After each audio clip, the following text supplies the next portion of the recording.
back of the bus. You told me with the pencil in this camera. I did not like that. Alright, good morning. So, we don't have a lot left for the rest of the school year, so we're getting winding down. Obviously no bell ringers or anything. Yes, round of applause for that. No, Let's it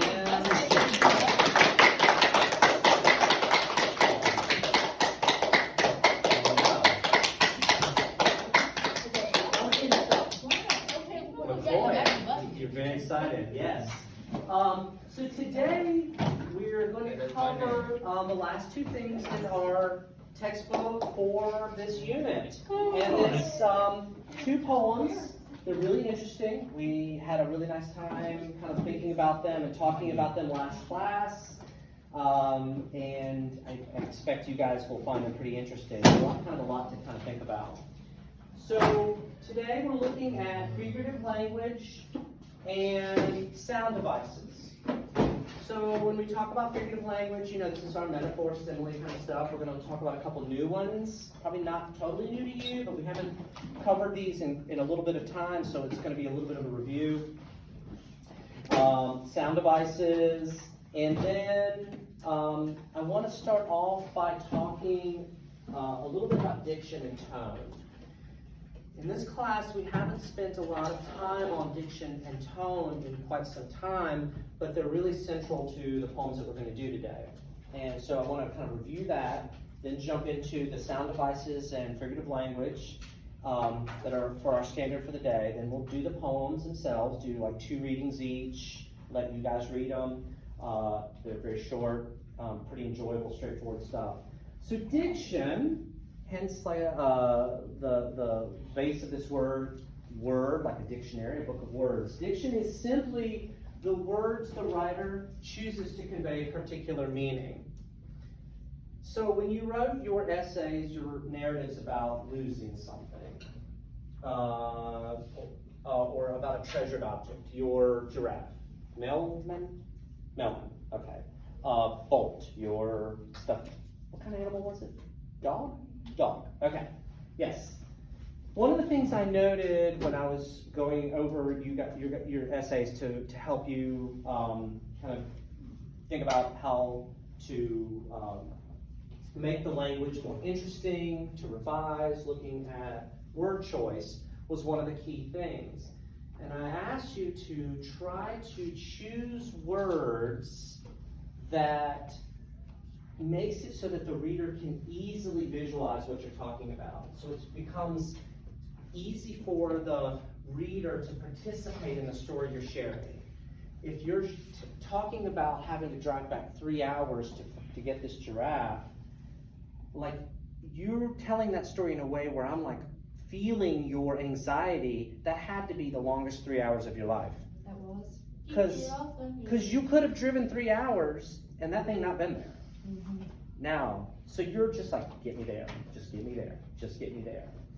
Well, writers do that, authors do that, poets do that. They choose the words that make you participate in what they're writing. They want you to be there with them.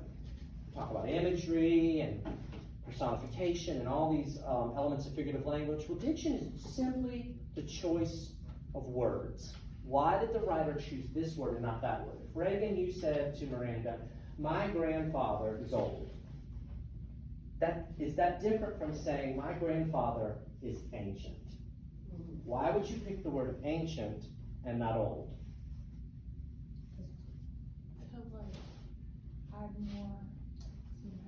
Say more. Interesting. Okay, it's more interesting. Miranda? Add more vivid language. Okay, it's more vivid for sure. What else? It emphasizes his age. It emphasizes his age. Sure, all those things are true. All correct. Ancient, you could say old. Ancient means old. But ancient, when you think ancient, you think, man, I'm talking old. Really old. Almost like, Egyptian. you know. Yeah, Egyptian old. King Tut old, right? So that's diction. 15? What's that? Was he not like 15? You know, I think the Pharaoh, he was a young, when he became Pharaoh, he was really young. But I think I don't know how old he was when he died, though. But I think, He was you like know, 15. when he died, Yeah, he was. or when he started being a Pharaoh. Oh, well, one of the two. I don't know. I don't know. That's an interesting question. We need to find that out. Very smart. So that's diction. All right. So the other thing that we're reviewing is tone. Tone is easy. Tone seems complicated, but it's actually pretty straightforward. Tone is simply the writer's attitude about the subject of his or her text. And there's some words up here: angry, sarcastic, happy, joyful, funny, sympathetic, pitiful, serious, whatever. Okay, if you're telling a story about losing your stuffed animal, is the tone that you're taking towards that story likely to be angry? Probably not. Is it likely to be joyful or comical? No, because it's something that was very serious to you. So the tone for your story might be serious.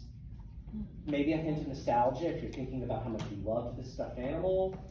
And also a little nervous, like the anxiety that you're feeling, this 3-hour drive to get this stuffed animal. All that comes through. That's your attitude towards what you're writing about. If you're writing a funny story, well then your tone is going to be funny. You're telling something that is a little lighthearted. But if you're telling a serious story about something that really meant a lot to you, the tone is going to be serious. So tone is just the writer's attitude towards what he or she is writing about. And we're going to start with diction and tone. We're going to go through the poems, and then we're going to end on diction and tone. We're going to kind of close the loop on that. All right. So the poems that we're doing for today, There But for Grace and Days. And they have, I think, they interconnect really, really well, and one kind of sheds light on the other. So I want you in your book to turn to page 253. Grab a pencil. If everybody has a pencil or pen, let me know. And we are going to... Can I use a pen? Sure, anything you like. Pencil or pen is fine. And we're going to look at this box that says close call. And this is what I need you to do.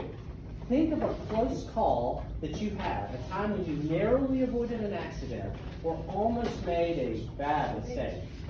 And write what happened. Tell me real quick in a sentence or two what happened, and then tell me how you felt when it happened or right after it happened. Close call.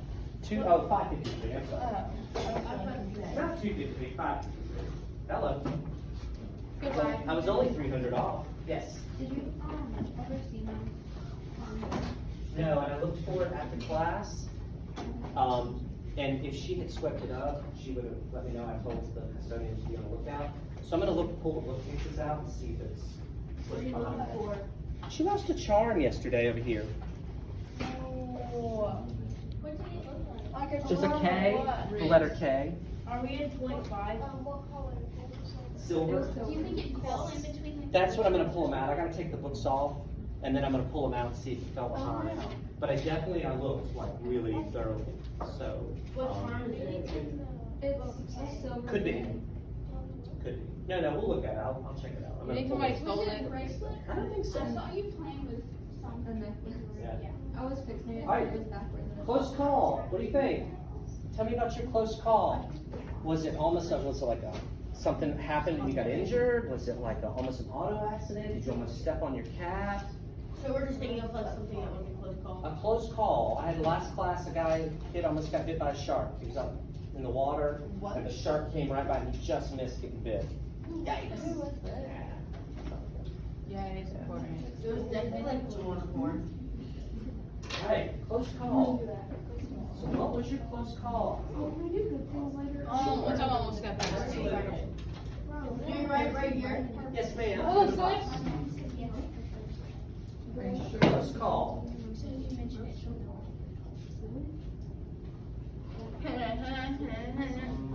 Almost. I don't know. Oh. I almost. Oh, Well, Kirsten, you're going home. oh.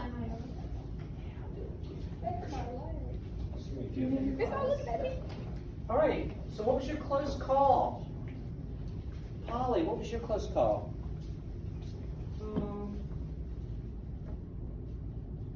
I slid into a bag in softball. I slid into a bag in softball. And what happened? And I was called safe, but I was like, it was a really close call because I was like, supposed to be out. Oh, okay. So it wasn't like a dangerous situation, it was just like something that almost happened. Okay.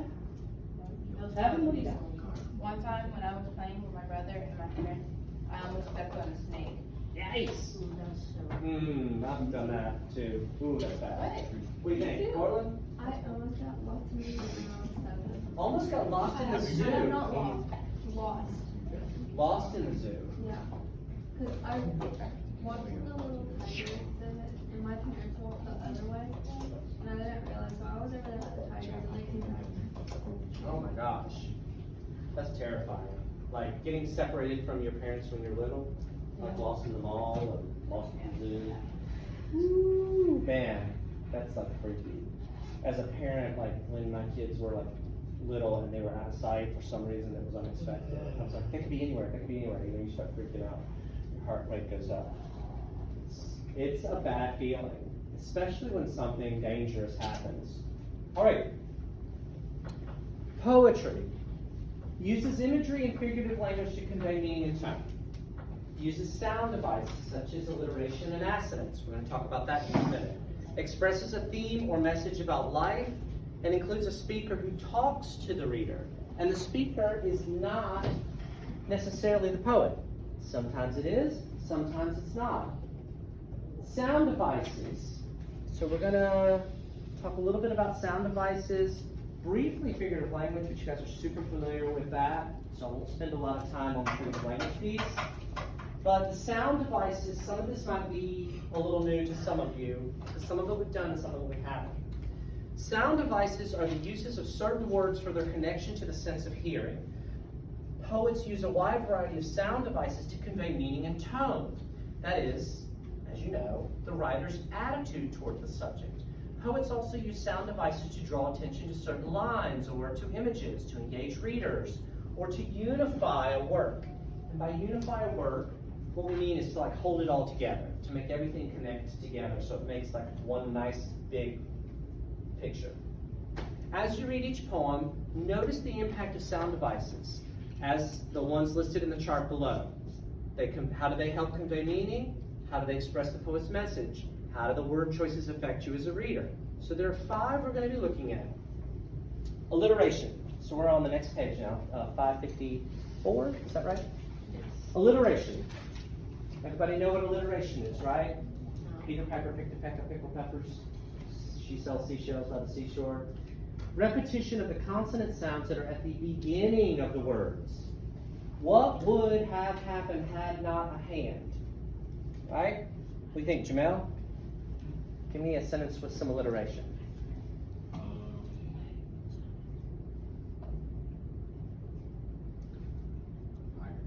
I have one. Jamel jumped joyfully. Right?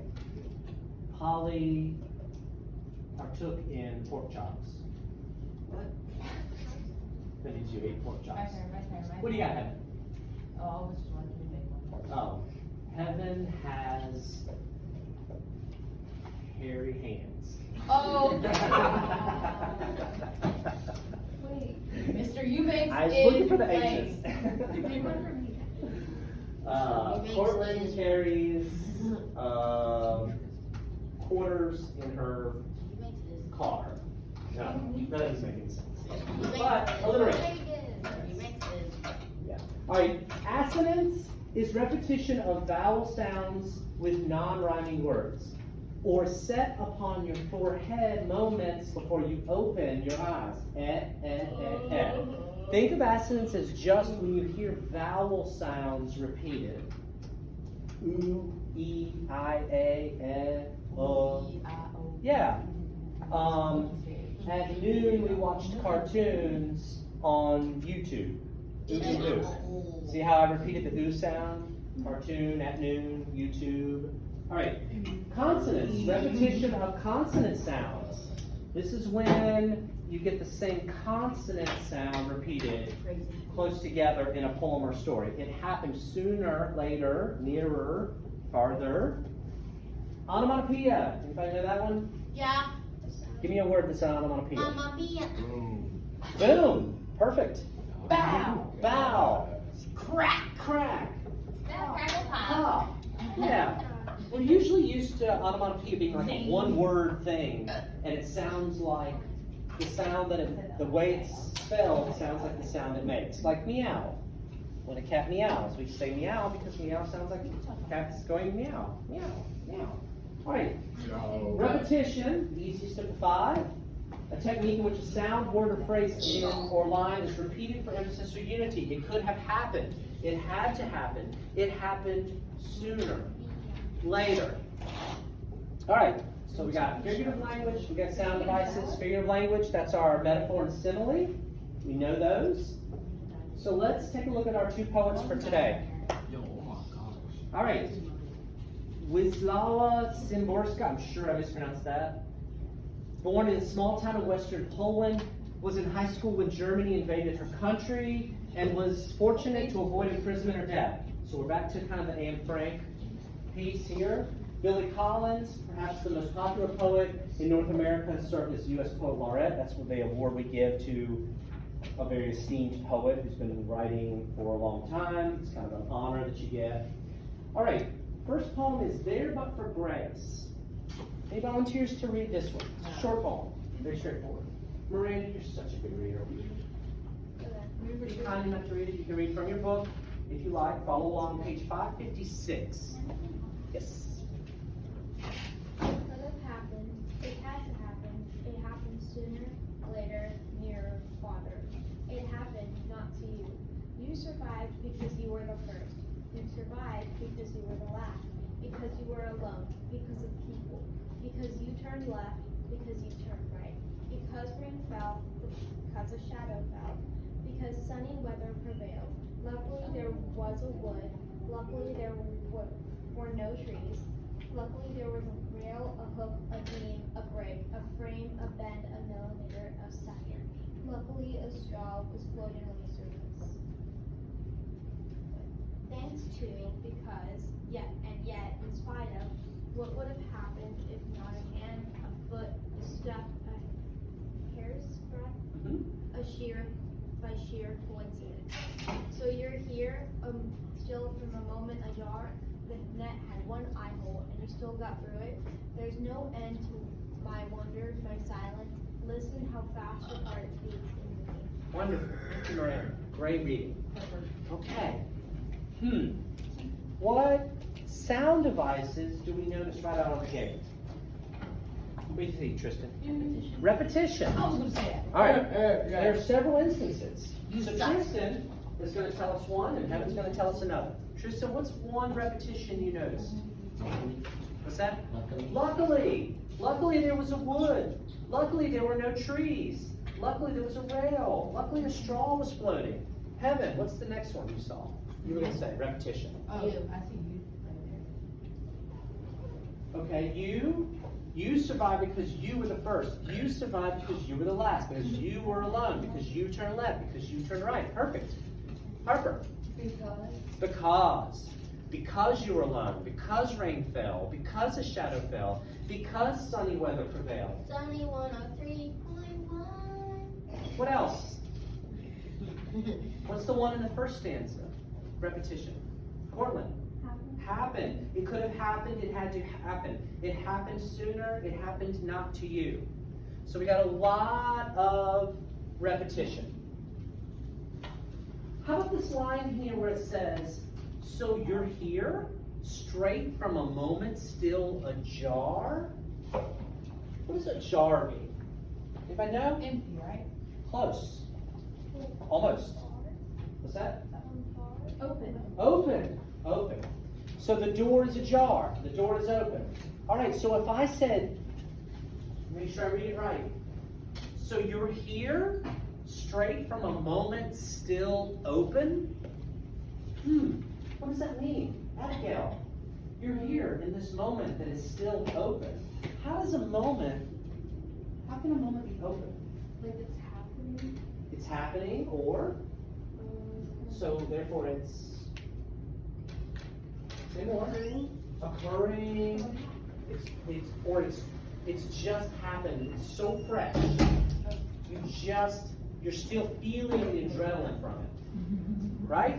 The sharp almost bit me, the second that you realized the shark wasn't going to bite you, the second you realized that you got away from the snake you almost stepped on, what was your close call? I almost dropped my phone in the pool. Almost dropped your phone in the pool. The second that you caught it and realized it wasn't going to fall in the pool, that's the moment. The moment is still ajar. It's still open. You're still in that moment of like, oh, that trepidation, that sense of anxiety, that sense of nervousness and relief all at once. That release that happens in your brain when you realize, oh my gosh, I almost just got T-boned in that intersection. That car just missed hitting us. That thing that fell just missed my head on its way down. And I didn't even see it falling. Oh my gosh. Right? The moment is still ajar. All right. The net had one eye hole. There's no wonder to my wonder, my silence. Listen, how fast your heart beats in me. Holly. Yes, sir. Why would your heart be beating in me? If I said, listen, how your heart beats in me in this moment that's still open. You sound like you don't feel it. You feel the same way. Yeah, exactly. You're feeling it too. You telling me the story about what almost happened to you, and I'm feeling it too. Yeah. And the way that I'm feeling it is because of the diction that you used. You gave me words that made me feel what you were feeling in that moment when that thing almost happened, that horrible thing. Reagan, what was your close call? I like one time I was in the store, Almost stepped on an alligator. Yeah. Yeah. And so you're telling me about the story about how you almost stepped on an alligator, and as you tell it, I'm there with you. I'm feeling it. That's what I wanted in the personal narratives. I wanted to feel your anxiety when you realized you had to drive 3 hours back to look for something that might not even be there when you got there. Yeah, I still live. Yeah. Right? This moment that's still ajar. I'm still in the middle of this emotion. All right. It could have happened. It had to happen. What is the poet saying about our lives? Jamel, what's the poet saying about our lives in this poem? Because you turned left, because you turned right, because you didn't turn at all. This thing almost happened. This close call. Reagan, you could have got your leg torn Yikes. off. What does that mean about our lives? You could have got your leg torn.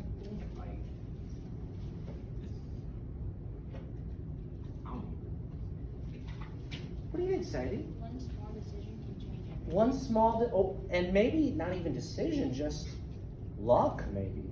Definitely decision, and we're going to cover that in the next poem. We're going to come right back to that very point that you just made. Everything you do is always fraught. We try to live in a low risk to moderate risk lifestyle. Try to live in a way that minimizes the danger. We put on our seatbelt when we get in the car. We don't speed when we drive. We hope. Not too fast anyway, right? Yeah. Okay. And something can happen at any moment. You didn't see it coming. The alligator was there. The car just missed us and ran the red light. The snake was underfoot. Life is fragile. Life is delicate. The poet is telling us, you survived because you were the first. You survived because you were the last. Because you turned left. When Anne Frank died of typhoid in the Bergen death camp for the Nazis, she died 2 weeks before the camp was liberated. She spent years in that concentration camp, and if she had just survived that sickness for 2 more weeks, Anne Frank would have lived. She would have lived past this. She died in the concentration camp because she got sick 2 weeks before the camp was liberated by the Allies in World War II. 2 weeks. That's how close things can be. If she had just not gotten sick, if she'd gotten sick 2 weeks later, if she'd gotten well, if she could have just hung on. Because you turned left, because you turned right, because rain fell, because a shadow fell, because sunny weather prevailed, who knows, right? All right, let's take a look at the second poem called Days. Any volunteers to read this one? Miranda. Harper? Yes. All right. Days. Each one is a gift, no doubt, mysteriously placed in your waking hand, or set upon your forehead, moments before you open your eyes. Today begins cold and bright, the ground heavy with snow, and the thick masonry of ice. The sun glinting off the turrets of clouds, though the calm eye of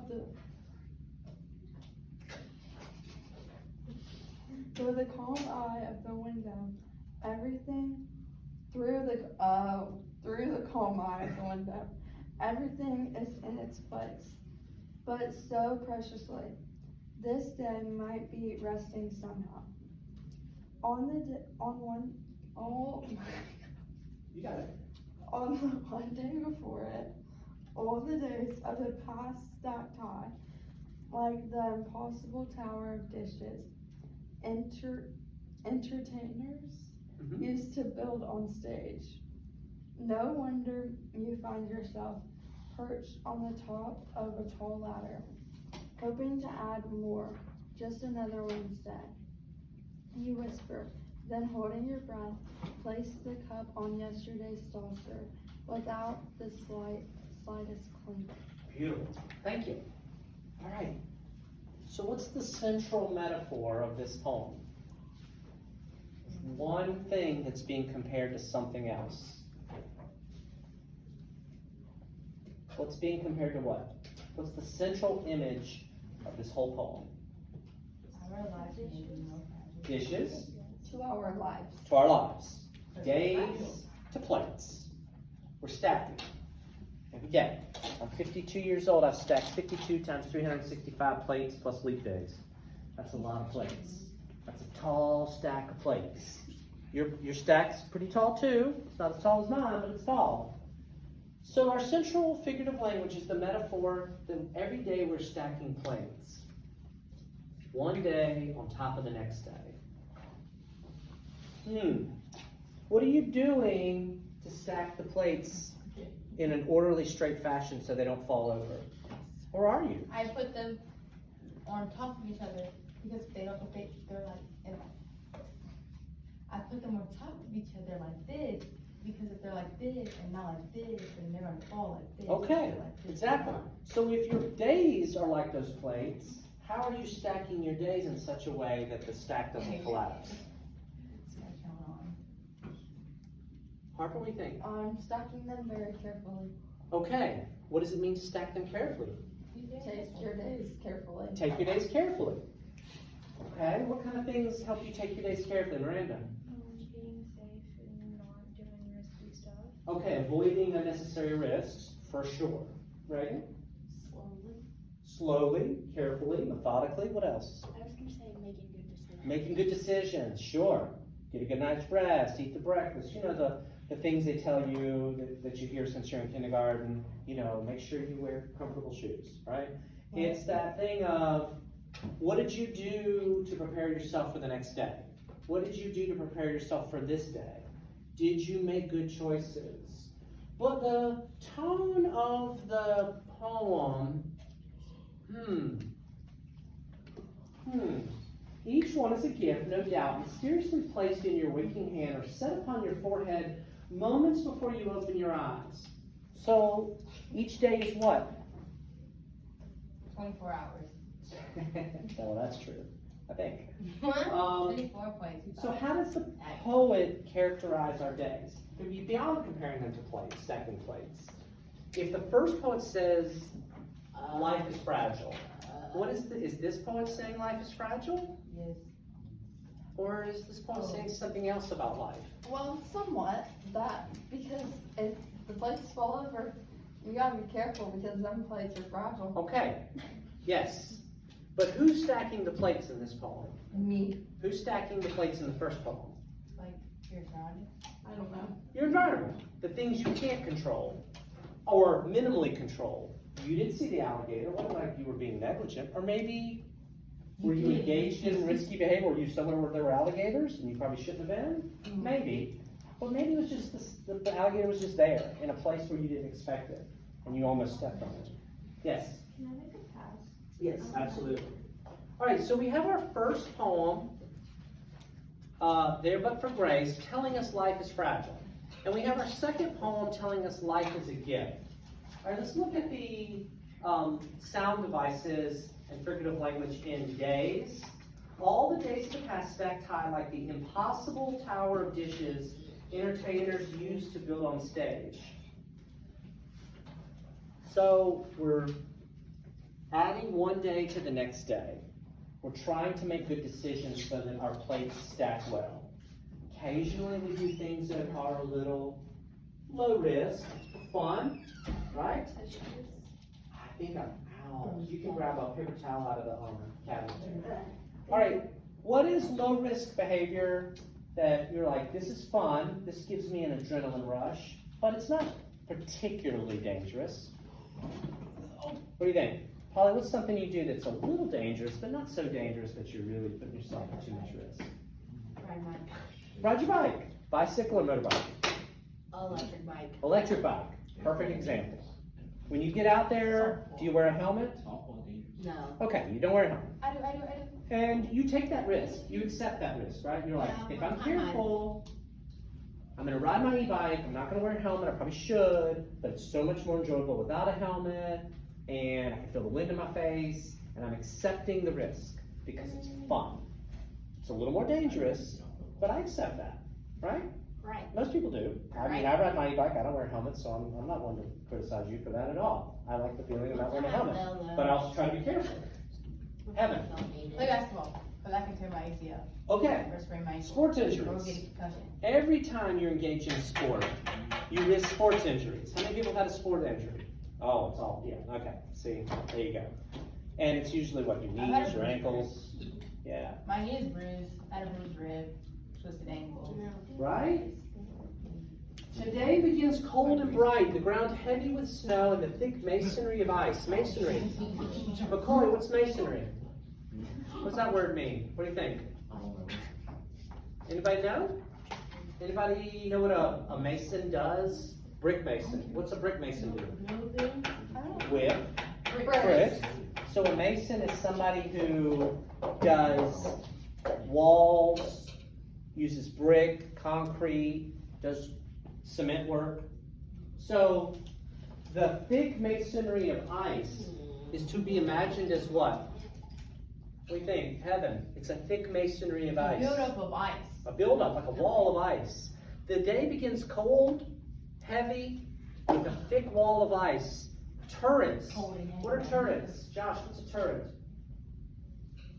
What's a building that has turrets? Just architecturally. Does a church have turrets? Does a school have turrets? What's turret? It is the top of a fort or a castle. It's at the very top where people can like shoot down at you. They call them turrets. There's not a turret. Wait, what? Where they can shoot down at you? Yeah, it's like this. Imagine this. Stop sticking up for your Why would boyfriend. a church have things that shoot at you? Turrets, like let's say there's a building. Ow! Ow! Evan and Polly. Sure. What? I miss you. Oh! Oh my gosh, like a castle would have those. Yes. That's what my phone looks like. Yes. What? All right. The princess The phone. sun glinting off the turrets of clouds. Cold, bright, heavy. Snow, thick ice glinting off the turrets of clouds. Through the calm eye of the window, everything is in its place, but so precariously. Just like stacking those plates. Stacked in this place. What does precarious mean? Polly, Harper. Carefully. Precariously means with a delicacy, with caution. yes. Like the impossible tower of dishes entertainers use. No wonder you find yourself perched on the top of the ladder, hoping to add one more. Do you remember watching the Human Tower video? No. Yeah, Was that Yes, bro, that was so fun to watch. That seems so dangerous. I Watch thought that she was again. gonna Whose die. parents would let their kid do that? Right? Exactly. Like, what happens when they get way up and then it collapses? Maybe the parents Oh, will people that are not. Man, sorry, that seems like moderate to high risk behavior. But I mean, people love doing it. It's a rush. If you like to drill. No, I'm scared of everything. I'm scared of frogs. I'm scared of lizards. I'm scared of everything. All right, did we have our Yes. onomatopoeia? Place this cup on yesterday's saucer without the slightest clink. Clink, Yeah. right? Okay. So in the first poem, life is fragile. Anything can happen at any moment. And you didn't see it coming. You try to play it safe, but sometimes things just happen, right? In the second poem, we stack our days like plates. We try to live in a way where we're making good decisions, right, Polly? Making good decisions all the time? Yep. Tell me about you had 180 days this school year. You used 170 of them so far. Have you been stacking your plates this year well? No. You've been throwing your plates across the room. Sometimes I've been like eating them, but like my plates were shattered last year. All right, who in this class stacked their plates carefully this school year? Did Abigail stack her plates carefully? Yes! Abigail's such a good Did student. Cortland stack her plates Yeah. carefully? No. Yes. Miranda has one more playlist to stack, and that's her and Tristan getting together. Andy, no, All right. Yes! no. Tristan! Yes. All right, so you're stacking your Yes. plates. You wanna know what Make- they do? Yes. I threw them across the wall. So you broke them in anger. Yes. All right, so let's go back to our tone.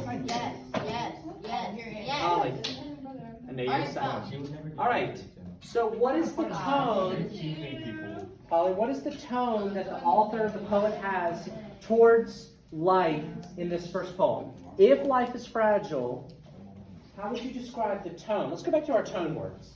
Maybe Very, that'll help us. very meaningful. Okay, but Well, like- some more. Um, All right, tone. We want to know the poet's feeling or attitude about the subject of the poem. We've agreed the subject of the poem is that life is fragile. Anything could happen. Something crazy happens, and it's like, I can't believe you made it through that. And Horrific. I'm feeling that emotion with you. it could be horrific. Okay, could be. But What else? Tell me some other. What would be the tone if you're telling me something and I'm living that moment with you? Yes. What would be the tone? I have no idea. What am I telling you though? You're telling me something that a close call, something almost bad happened to you, and I'm like living that moment with you. It'd be like, what's that word called? Like suspenseful. Suspenseful for sure. Yes.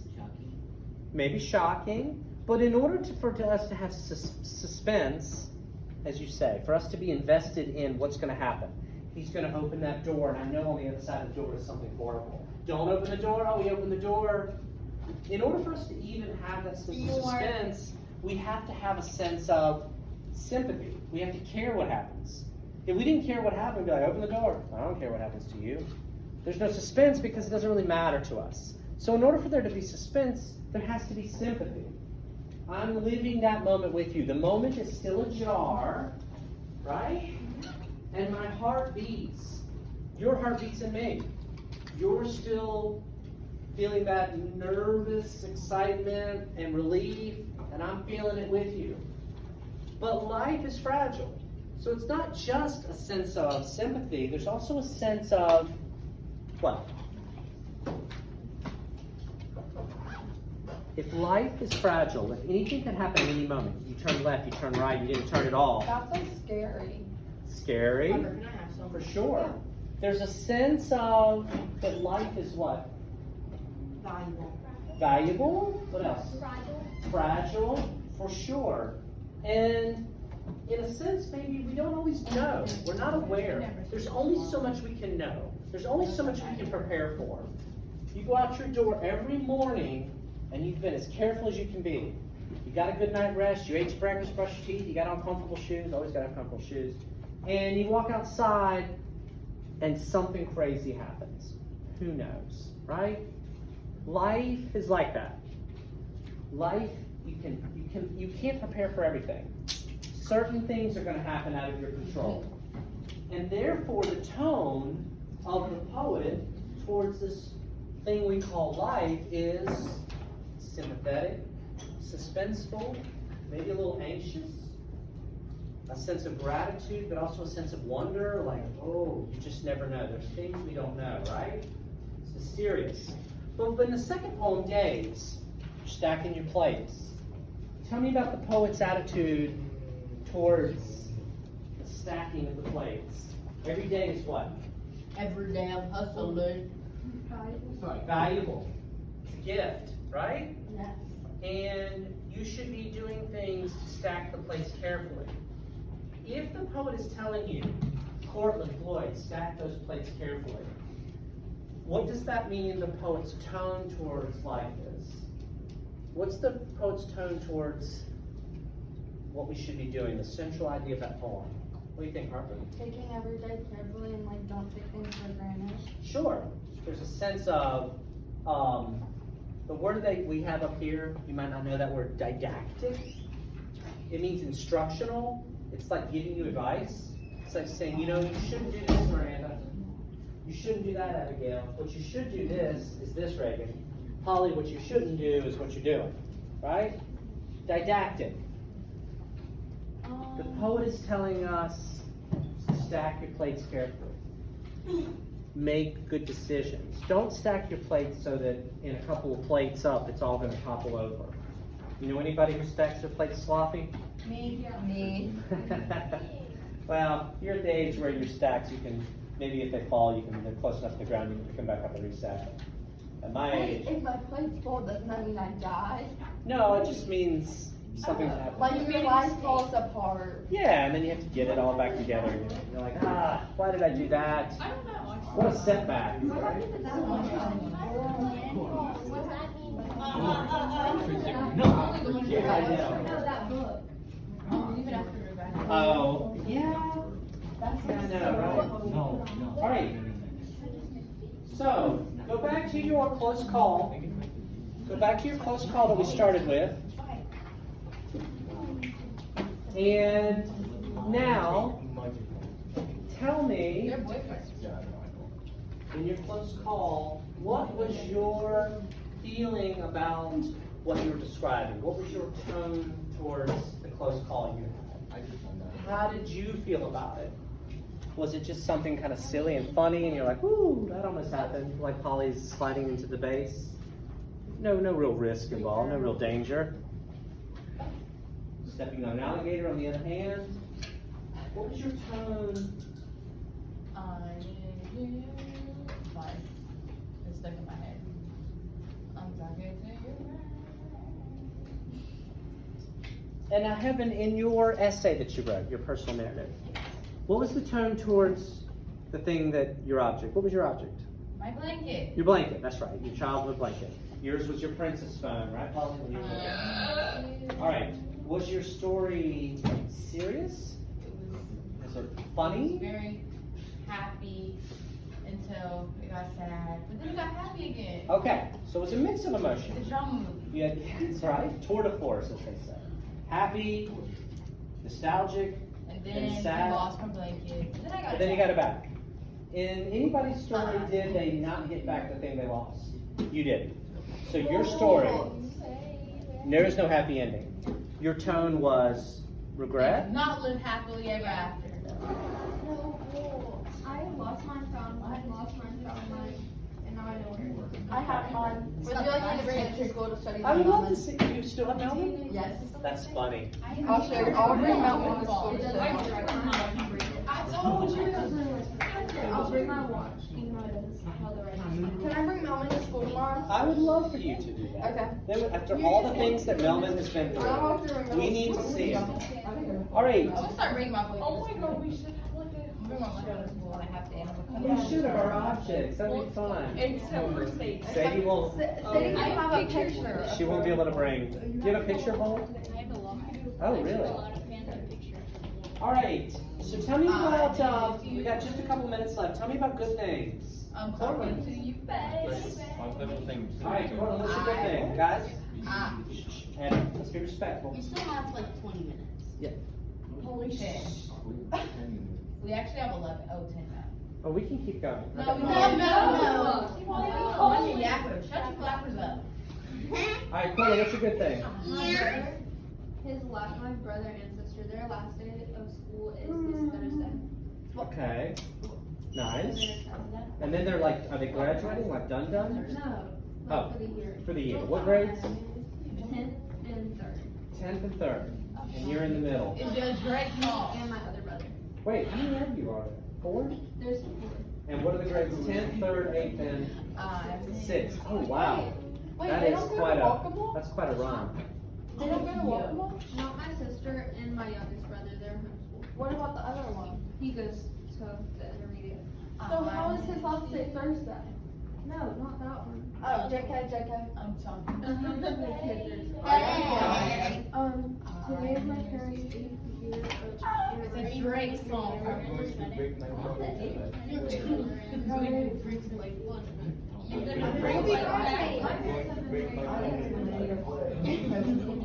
Right, please be respectful, guys. Anymore. 8-year anniversary, that's exciting. It's a long time. My Hopefully it's something nice. My parents have been married for 20 years. That's a My long parents time. have My parents have been married for 14 33? Anybody more than 33? What? Their parents, Miranda's parents been born 33. Anybody got that beat? Your parents are 33? I know, my parents have been married for 33 years. Oh. Yeah, that's impressive. That's so Miranda, great. do you have any My parents have been married Right. for 27 Miranda, years. do you have any siblings? I have an older one, but he doesn't live with us. He lives all the way back in California. How old are your parents? They're brothers. Oh, my parents? My dad's 50. And my mom's 39. My parents My are dad's both 50. Your mom's 39. My dad's 50. She got married at 18. Bro, I hate you. Wait, how old's your dad? 43. Not 50. My dad is 53.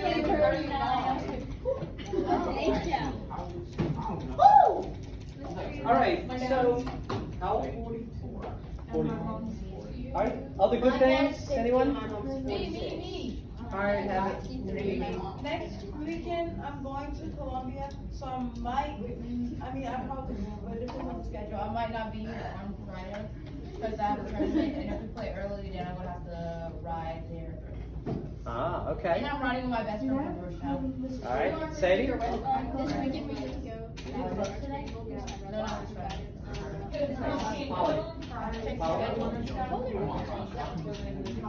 Alright, everybody has entered into, everybody has written into the closed call box, right? So I have something to look at. You got a response? I got a response from you, Jamel?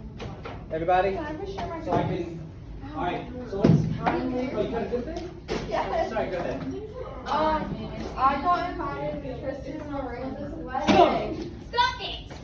Alright, I also, if you would kindly leave put your books away, that would be great, thank you. I put it down sideways. Don't read it. I think that's I hate gay people. I think that's a. I'd rather not read gay people. Polly. You're gay? Polly. Wait. Oh, that's Tricky, when it's a- why.